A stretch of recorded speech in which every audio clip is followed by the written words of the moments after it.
7h35 e a culpa não é minha. A culpa não é minha. Atrasou tudo aqui. Estamos cantando até o comercial aqui, fazendo corinho. Hein? Bom dia. Eu sou Ricardo Boechat, é a Band News FM. Nós vamos ficar juntos até as 9h, qualquer coisa da matina, com as principais notícias nacionais e internacionais. O nosso time de colunistas, de comentaristas, todas as equipes da Band News FM espalhadas pelo Brasil, pelo mundo. Daqui a pouco volto a falar de nossas praças, porque agora abriu o sinal da TV Bandeirantes e o nosso Luiz Megali. Tava enrolando aí, Megali, para dar tempo de eu entrar no ar. Bom dia, Megali. Bom dia, Júlia do Ailib. Estão aí, os dois na bancada do jornal Café com Jornal, fazendo um oba-oba ali. Cadê o Boechat? Eu tava lá fora, arrumando o Twingo, perdi a hora ali no pátio de estacionamento. Bom dia, Rafael Colombo, nosso Band News TV. É o Rafael Colombo que tá lá? Paula Valdez agora. Mas Paula Valdez, o Rafael Colombo já foi embora. Já. Bom dia a todos. Bom dia para as praças que compõem a rede Band News FM de notícias. Mandar um abraço especial hoje, também além das praças, a saber, Porto Alegre, Curitiba, São Paulo, Rio de Janeiro, Brasília, Belo Horizonte, Salvador, Vitória, João Pessoa, Belo Horizonte, já falei, Salvador, João Pessoa, Fortaleza, Orlando, deixa eu ver aqui que mais, Tampa e também Quebec, no Canadá. Hoje estava aqui de manhã, chegando aqui atrasado para Chuchu, e eis que me liga de Quebec, do Canadá, o nosso ouvinte. Cadê o nome dele, meu Deus do céu, que eu perdi, dizendo Boechat? Ô, Bruno Venditti, chegou alguma coisa aí? Nada? Meu Deus, cadê o telefonema do nosso amigo do Canadá? Aí ele disse assim: Boechat, olha, aqui no Canadá, daqui a pouco vai virar 2 horas de diferença em relação ao Brasil, 2 horas a menos, e eu não sei, mas garanto a vocês que eu vou continuar dando audiência. Eu vou ter que acordar às 6 horas da matina para poder acompanhar a Band News FM a partir das 6 da matina. Daqui a pouco eu falo o nome dele, que eu perdi, tô completamente enrolado, hein? Não, Justin Bieber? Bom, minha gente, é isso. Olha aqui, Antônio Alves Machado, Quebec, no Canadá. Cheio, desgraçado desse meu celular que não tá funcionando. Minha gente, olha aqui, eu quando venho pra cá, como eu já contei para vocês várias vezes, eu leio os jornais assim, dou aquela leitura geral em 4 jornais e tal, e venho monitorando também as rádios de notícia, né? As nossas principais concorrentes, todas elas muito competentes, muito combativas, como a Band News FM, para ver se eu consigo capturar alguma coisinha e tal. E olha, lamento dizer, ou então festejo, né, o fato de nada novo, né? Shakespeare dizer, né? Se não há novidades, está tudo bem. A falta de novidades indica também uma boa notícia. Você pegar um jornal de manhã em Helsinki e olhar qual é a manchete de Helsinki, aí tem lá uma exposição de orquídeas, né? Tem uma feira de filhotes de animais e tal. Normalmente, né, o noticiário frio, o noticiário sem grandes acontecimentos, o que significa? Que a vida está indo tranquilinha, normalmente, etc e tal. O curioso é que essa sensação de ausência de notícias, que normalmente encaminha para uma percepção de normalidade, de serenidade, aqui nem sempre é o que parece, né? Embora nós não estejamos hoje com nenhuma novidade, como ontem não estávamos nos jornais e tal, uma coisa aqui, outra coisa ali, mas o transatlântico nacional ali, não há nada de novo, mas não significa que as coisas estão tão serenas quanto estão na Dinamarca, por exemplo, na Noruega ou na Finlândia e tal. Não, as coisas aqui na normalidade parecem completamente malucas, completamente anormais. Vejam só, hoje tem 2 notícias ainda em cima do episódio relacionado ao futuro do senador Aécio Neves, nos jornais, que mostram aquela tese, né? As instituições estão funcionando, o que é muito bacana.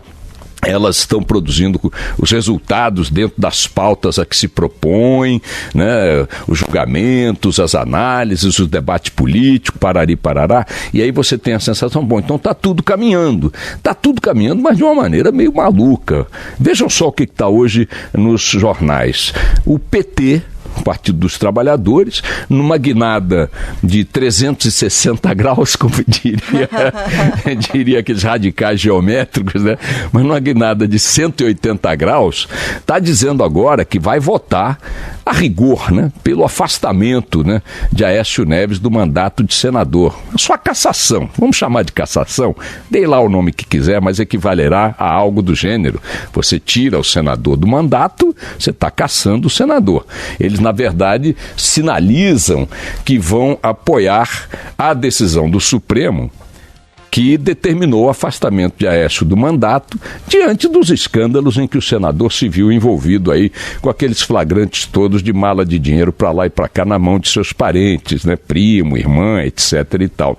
Mas como assim? O PT até ontem estava alinhado ao conjunto do Senado Nacional, né, todos os partidos, desde o PSDB do próprio Aécio até o PMDB dos conhecidos, o DEM e tudo mais, todos os senadores formando uma muralha da China para evitar que o Supremo fizesse valer o seu entendimento de que Aécio deve permanecer afastado do mandato e recolhido à sua casa em Brasília durante o período noturno. O PT fez linha de frente com essa posição, entendendo que isso violava a autonomia do Senado, etc. e tal, do Congresso, plá, plá, plá, plá, plá. Pois bem, ontem o Rodrigo Orengo, que daqui a pouco conversará conosco, estava dizendo da decisão que o Senado vai tomar em plenário agora no dia 17, devolvendo, segundo todas as tendências, o mandato a Aécio Neves, vale dizer, revogando a decisão do Supremo Tribunal Federal, da Corte Suprema do país em relação a um cidadão brasileiro, no caso, o senador Aécio Neves. E aí o PT ontem, já consumada esta manobra, esta pressão, este confronto com vitória do establishment partidário, do establishment político e tal, sobre a decisão do Supremo, o PT agora vai tentar salvar um pouco da sua cínica imagem, não é a primeira vez que ele faz esse tipo de manobra, para preservar ao mesmo tempo duas coisas inconciliáveis. Uma delas é o alinhamento à moral vigente dentro da política brasileira, a outra é a tentativa de colocar-se como um partido diferente do conjunto dos demais. Agora o PT está querendo dizer que vai votar pelo afastamento de Aécio, etc, etc. Então, se o PT acha que o país é constituído de 207 ou 210 milhões de idiotas, esse tipo de manobra acaba funcionando. Daqui a pouco vão começar a surgir mensagens aí dos petistas mais radicais, esculhambando, né? Mas é o seguinte, dá para explicar o que é isso? Dá para explicar que partido é esse, que aglomerado de homens públicos é esse, de parlamentares é esse?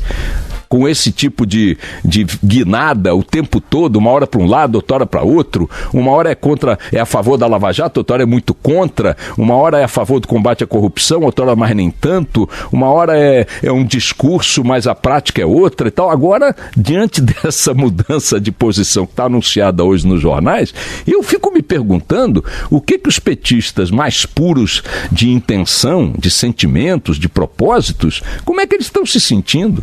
Afinal de contas, que aglomerado é esse? Que partido é esse? Qual é a linha desse partido? Qual é o discurso desse partido? Qual é a moral que ele está tentando preservar para ele mesmo? E é impossível que esse conjunto de perguntas e a ausência de respostas aceitáveis seja favorável ao seu candidato. Quer dizer, como é que o candidato, o líder, o guru, a ideia ambulante Lula vai conseguir explicar essas contradições do seu partido na hora que tiver que ser confrontado com a pergunta nacional através das urnas? As pessoas, na hora de votar, perguntam: vou votar nesse aqui por tais coisas, e se fazem perguntas em relação às suas decisões. Não, vou votar nesse aqui por isso, isso, isso. Mas, espera aí, tal coisa, tal... Não é possível que o PT consiga se encaixar ou oferecer respostas a tantas perguntas resultantes de tantas contradições de natureza ética, de natureza moral, de natureza comportamental, que o dia a dia coloca no noticiário em relação à sua conduta. A outra manchete que é também muito curiosa e que está dentro do mesmo conjunto é que o Senado agora, depois de ter feito toda esse levante, essa rebelião contra a efetivação de uma decisão do Supremo, está articulando que a votação na qual os senadores inocentarão ou devolverão o mandato a Aécio Neves será secreta. É hoje a manchete do jornal Estado de São Paulo, dizendo que após a decisão do Supremo Tribunal Federal, a cúpula do Senado intensificou articulações para definir o futuro de Aécio Neves em votação secreta. Vejam, é tão sensacional que o partido líder da oposição modifica a sua posição em 180 graus em relação ao assunto para tentar salvar o que poderia restar, mas não resta nada, de uma imagem minimamente aceitável em relação ao assunto. E o próprio Supremo, instituição que bateu no peito o tempo todo, em praça pública, nos microfones, nas manchetes, nas televisões, dizendo que aquilo era uma agressão à autonomia parlamentar, bababá, da instituição, agora vai votar secretamente para que a opinião pública não saiba, que de resto não vai ter consequência nenhuma, mas para que a opinião pública não saiba quem ali dentro tem esta ou aquela posição. Ou seja, é muito conveniente para todos eles o conjunto da obra. Isso aí, mais uma vez, nos remete a uma sensação que eu quero insistir. Hoje o nosso companheiro Reinaldo Azevedo, na coluna dele na Folha de São Paulo, faz duras críticas aos críticos desse desfecho. E ele diz: decidiu o Supremo Tribunal Federal que a Justiça pode aplicar a parlamentares medidas cautelares do Código Penal, mas o que afeta o mandato, ou seja, aquilo que interfira no exercício do mandato, que é supremo, é popular, é do voto e tal, deve ser submetido à Casa Legislativa. E o Reinaldo conclui: das aberrações possíveis no trato dessa matéria, no entendimento dele, esta foi a menor das aberrações. E avança dizendo o seguinte, que ele aí classifica no campo da direita esse tipo de leitura, né? Ele diz: a direita dos humores pegajosos queria mais inconstitucionalidade. Porque, de fato, há um princípio importante, um valor importante, uma regra importante na Constituição, que estabelece ali a separação dos poderes e que coloca que um poder não pode ter interferência soberana sobre outro. E nesse aspecto o Supremo encontrou no Código Penal uma punição para Aécio Neves que, quando confrontada com esse princípio da Constituição, de fato é uma jabuticaba. É uma jabuticaba. Do ponto de vista puramente formal, o Supremo não pode chegar num mandato de um senador, de um deputado, e dizer: sai daí, exceto em condições muito específicas, flagrante, obstrução da justiça, etc. e tal. Então, é aquilo que a gente tem insistido aqui, de dizer o seguinte: tá dentro do jogo, da regra do jogo? Sim, tá, ok, papapá, mas as instituições funcionaram? Sim, claro, funcionaram e tal. Das aberrações, Deus é menor. É isso aí, tem razão quem está nessa linha de raciocínio. Porém, o resultado da história é um resultado que não se encaixa nos acontecimentos, ou os acontecimentos não se encaixam nesse resultado. Há uma disfunção operacional entre este funcionamento saudável das instituições, entre esta observância formal, pétrea das coisas e tal, e o que está ao redor. É aquilo que eu tenho perguntado: onde é que bota a mala? Onde é que bota o Rodrigo Rocha Loures? Onde é que bota o apartamento do Gedel? Onde é que vai botando as coisas? Eu não estou... Claro, o Gedel não é parlamentar, nem o Rodrigo Rocha Loures até era e tal, mas não dá. Você, quando pega o conjunto dos escândalos colocados sobre a nossa mesa no café da manhã todos os dias e vê que as coisas funcionam, ainda que dentro do rito legal, da constitucionalidade e tudo mais, você tem um lado que te deixa tranquilo, ou que te deixa confortável, porque afinal de contas isso mostra que as instituições também... Mas quando você olha para o resultado prático, o resultado prático é a impunidade absoluta, total e soberana. O Supremo Tribunal Federal, estava lendo hoje aqui num outro jornal, não sei se é a Folha de São Paulo, Estado ou o Globo, os processos não andam. A Lava Jato botou já na primeira instância um monte de gente na cadeia, um monte de condenações, penas que chegam a 600 anos, sei lá quantos anos, se você somar a Justiça Federal do Rio e de São Paulo, de Curitiba, perdão. multas monumentais, acordos para desapropriação de bens e tudo mais, leilões para vender bens de criminosos já condenados por corrupção, etc. e tal. Mas na classe política a coisa não chega. E quando chega, produz um bafafá danado. E aí as instituições funcionam e esse bafafá é colocado no colo novamente da impunidade.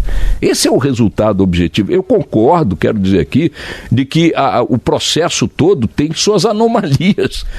Mas tem suas anomalias dentro de um quadro que é completamente anormal, em que o presidente da República recebe um corrupto de noite no Planalto, dali sai um braço direito dele recebendo mala do esquema do corrupto, em que um senador da República, presidente de partido, ex-candidato ao Planalto, recebe mala de dinheiro vivo e diz que é o apartamento da mãe que está vendendo, em que um ministro do núcleo duro do presidente da República, já afastado pouco antes por causa de um escândalo também de lobby, de pressão que estava exercendo para liberar apartamento dele, não sei o que, construção irregular em Salvador, aparece um apartamento de 51 milhões de reais, em que um almirante, presidente de uma estatal, corrupto, ladrão, líder de quadrilha, é condenado a 43 anos e 2 anos, 1 ano e meio depois, sai da cadeia, que nem cadeia era, numa prisão militar cheia de mordomias, para poder cumprir pena em casa, uma coisa mal explicada, tá com câncer de pele, vê aí que câncer de pele é esse, o câncer de pele para justificar que o cara fique em casa, só se ele tiver terminal.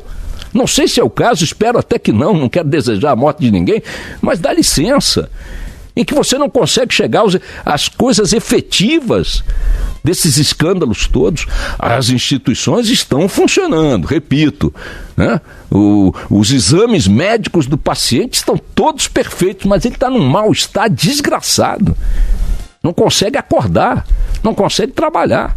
O país está parado, em muitos aspectos, à espera que esses senhores do Supremo, do Congresso, do Executivo e tal, coloquem alguma coisa nos trilhos no campo da moral e dos bons costumes, porque isso afronta a população. E aí, na ausência de manchetes que pudessem inspirar qualquer coisa um pouco melhor, eu não vi nada e resolvi fazer o seguinte, pedir aqui ao Renato Seus Bigodes para botar no ar uma música que sempre me inspira muito, porque acho que ela retrata bem a situação em que a gente se encontra. Solta o rapa aí, vamos nessa.